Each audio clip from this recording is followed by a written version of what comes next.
And so we have gotten countless reports about the Lakers just star chasing, trying to go and get that big game hunting, trying to get a third star as opposed to role guys, right? We've heard reports about, Chicago Bulls, maybe Zach Lavine, DeMar DeRozan, Bradley Beal is an option. There was even a report that I touched on yesterday where they talked about, the Lakers are talking to LeBron about potentially going and getting Damian Lillard or, a Bradley Beal. And it's just something that the Lakers love to do, right? They love to just have as many stars on their roster as possible, which personally, I just don't think they need. I think that this team is good enough if you go get just 2 or 3 solid rotation starting level players. I think we're off to the races.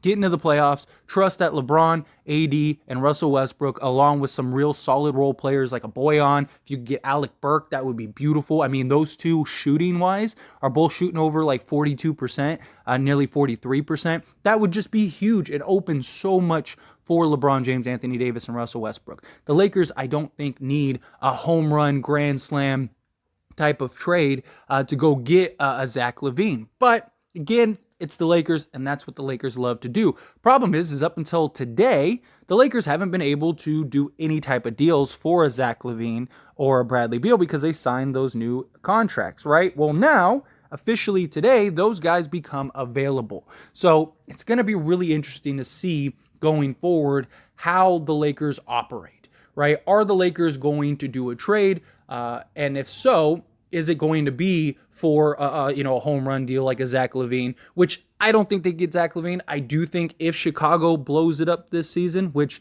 they might not, they're in the play-in, so maybe they look at it as like, if we can get in the play-in, maybe we can squeeze into the playoffs. I think very likely if Chicago does decide to blow it up, it won't be till the offseason. And then in that case, you're not even going to be able to trade for Zach Lavine or a DeMar DeRozan because you're not going to have Russ's contract anymore to do so, and they're not going to want to sign and trade for Russell Westbrook. It makes no sense for them, right? So I don't see a Chicago deal working out. And even if it does, like let's say Chicago does decide, hey, let's blow it up, let's trade these guys, right?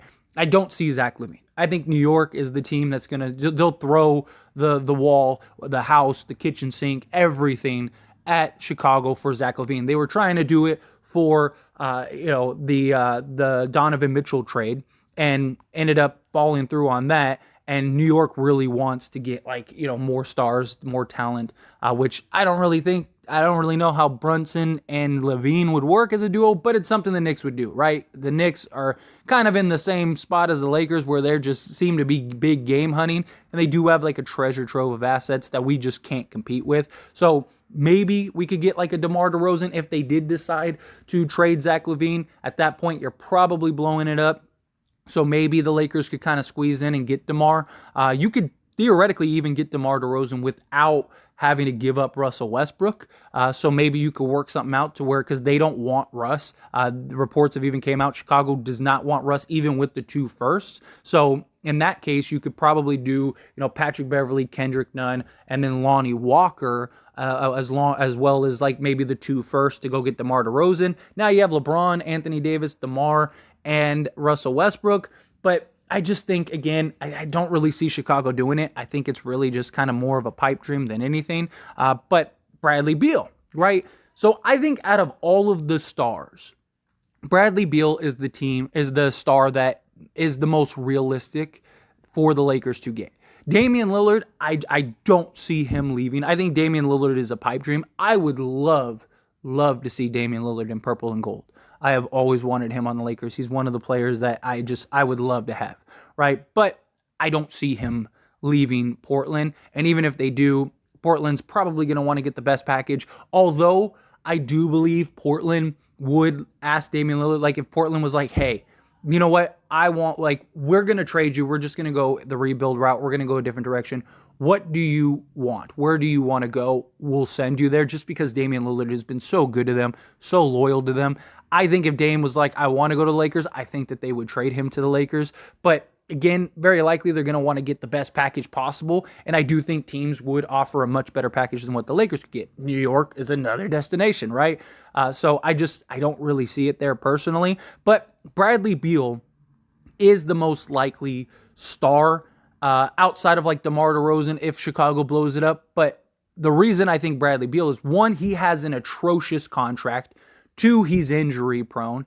And three, he has a trade exception, right? So one, touching on the contract, the Wizards very likely would want to get off of his contract, and there's not many teams that could go and trade, if any, could go and trade for Bradley Beal's contract, and especially give an expiring contract, right? Like, that's the one thing the Lakers have over most teams is we can do a big deal with you and you don't have to take on any long-term salary, where a lot of these other teams, you would have to take on some sort of long-term salary, right? Like the Nets, you'd have to take on like Joe Harris, although that's just a couple years, but still, you're taking on multi-year deals. Like say Miami, right? Like you'd have to take on Kyle Lowry and his contract, Duncan Robinson and his contract. Like a lot of these teams are really going to have to unload long-term salaries. So if you're a team like Washington, you don't want these long-term salaries. You're trying to rebuild. You're trying to tank, right? You're trying to go and restructure this team, keep as much cap space as possible, go get as many draft picks as possible. And Bradley Beal, I just don't see teams, being able to match the contract without the expiring, but the Lakers can. The injury issues, I think that's a big concern for teams as well. And I think teams are going to look at that and go, yeah, one, we're paying him almost $60 million by the time his contract's up, which is insane. And the guy's already injury prone. What is he going to look like, 4 years from now or whatever? Like, that would be a big thing. And then him having a no trade clause, he can essentially dictate wherever he goes. Now, that doesn't mean that Washington has to trade him, but if you're Washington and you're really considering trading him, or if he asked out, you want to trade him. Right, like you're probably in your best interest to trade him, and then at that point you're probably trading Porzingis and getting some assets for Porzingis. You're probably trading Kuz, get some asset for Kuz, and whomever else you can. Right, you're basically just unloading every player that you can on your roster. You're going full rebuild mode, and so at that point, you get the salary relief. You give up the 2 firsts. Bradley Beal, he gets to kind of control where he goes, and the Lakers get their 3rd star, which, again, I really just don't want to see the Lakers get. But going forward from today on, I don't think anything happens today with the Lakers just because it's Sunday. Lakers are about to have a game today. Nothing's likely going to happen. Now, tomorrow being Monday, maybe we start hearing some traction. Maybe we start seeing some stuff.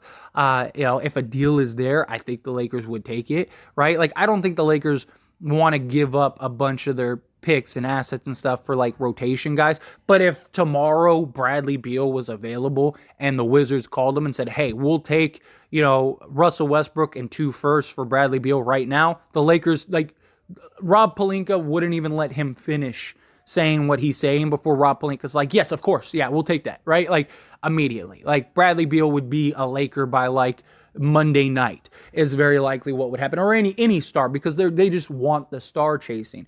But even just for other teams, right? Like, obviously, this is a Laker channel, so I don't want to go too much into other teams. But it's going to be very interesting because a lot of guys, including like DeAndre Ayton and guys like that, are all available, right? And you have a lot of teams that really are going to try to go for the home run trade, right? But the Lakers, I hope that they go the depth route. Go if you're going to trade Russ, right? Like, and for which I don't really want. Like, I just think you could go get like Boyan and Alec Burke without having to trade Russ. So I would rather you keep Russ, go get Boyan and Alec Burke, like I said. And now you got 2 guys that shoot 43% from 3, 2 guys that have playoff experience, that are vets, that you could really use and be huge for you in the playoffs. They've been in the moments, they've hit shots. Like, that would be huge for a team like the Lakers. It would open the paint so much more for Russell Westbrook, LeBron James, and Anthony Davis. Now, if you have these 2 guys on the court, you can't pack the paint no more. Imagine Russ at the 1, Alec at the 2, Boyan at the 3, LeBron at the 4, and Davis at the 5, you're in trouble. Like, how do you guard that? Right? Because Russ is already able to get into the paint regularly over all the walls that are being built. Same thing with LeBron, and we've seen how dominant Anthony Davis could be. Now, you can't build the wall and you can't double anymore because you got Boyan and Alec Burke who both shoot the lights out. So it's like, oh, like, what are we going to do? Are we going to let them shoot a wide open three, or would we rather let Russ, hope that Russ misses the layup, right? Like, that's what teams are going to be facing with the rest of the season and the playoffs. You go get some depth route. Or if you're going to trade Russ, go get a deal like all three. Go get Nerlens Noel, Alec Burke, and Bojan Bogdanovic, right? Like, go do something like that. Go get these pieces and try to make a push, right? And then not just that, but that pushes everybody back into their more natural roles, right? Like Austin Reeves doesn't, like if he gives you 15 now, it's more impactful than it is right now, right? Like, that's the thing too. Lonnie Walker, unless you end up trading him, like if let's say you did the Russ deal, well, now Lonnie Walker, now he gets to go and be the, 6th, 7th man, which he's probably best at for the Lakers at this point, right? And you could have like a Dennis Schroeder or whomever, right? Like, I just think that that's the better approach. Or if you do trade Russ for a package like this, then you have like Dennis Schroeder, Alec Burke, Bojan Bogdanovic, or if you keep Patrick Beverley, maybe you keep Patrick Beverley and have Patrick Beverley at the point guard now. So now he can guard point guards rather than like small forwards, right? So you got Pat Beverley at the 1, Alec Burke at the 2. So now you actually have a defensive 3 and D. Pat Bev has played a little better as of late. So now you got those 2 guys as like your pit bulls up front. You got, Anthony Davis and LeBron James at the 4, and then you got Bojan. Now you have 5 guys that can all stretch the floor and all shoot the 3 ball. Like, that's just such a better position for the Lakers to be in than going and getting another star, because you're going to still face the same issues, which is the lack of depth. You're not going to have the depth that you need going forward because all of your money is tied into 3 guys. So, Bradley Beal, who's injury prone, Anthony Davis, who's injury prone, and LeBron James, who's 38 and only getting older, although he's playing great, he's still playing like a top 10 player, but still, he's only getting older. Now you're locked in, right? So now you're hoping that those 3 can stay healthy, continue to play at a high level, and you can find enough quality, vet minimum guys to come in and round out the roster. It's just so hard. But if you go make a trade for a deal, a package like this, or the Hornets deal, or the Spurs deal, or something, like those guys are all you're going to be able to lock up long term. So now you have LeBron James, Anthony Davis, right? If you don't trade Russ, then you have his bird rights. You could re-sign him. And if you go get Alec Burke and Bojan, you have those 5 for the next, 3 years plus. Like, I would rather go that route to where now you can legitimately be a contender for the next several seasons rather than just like make a big push for a guy like Bradley Beal and you may or may not win, and and it's only going to get harder as the years go on because you can't get the depth you need. I just would much rather go the depth route, in my opinion. But again, it's the Lakers. If the Lakers can get a star, they're absolutely going to get a star. I think Bradley Beal's a pipe dream. I think Zach Lavine is a pipe dream. I think DeMar DeRozan and Bradley Beal are the 2 most likely if they were to do that trade scenario.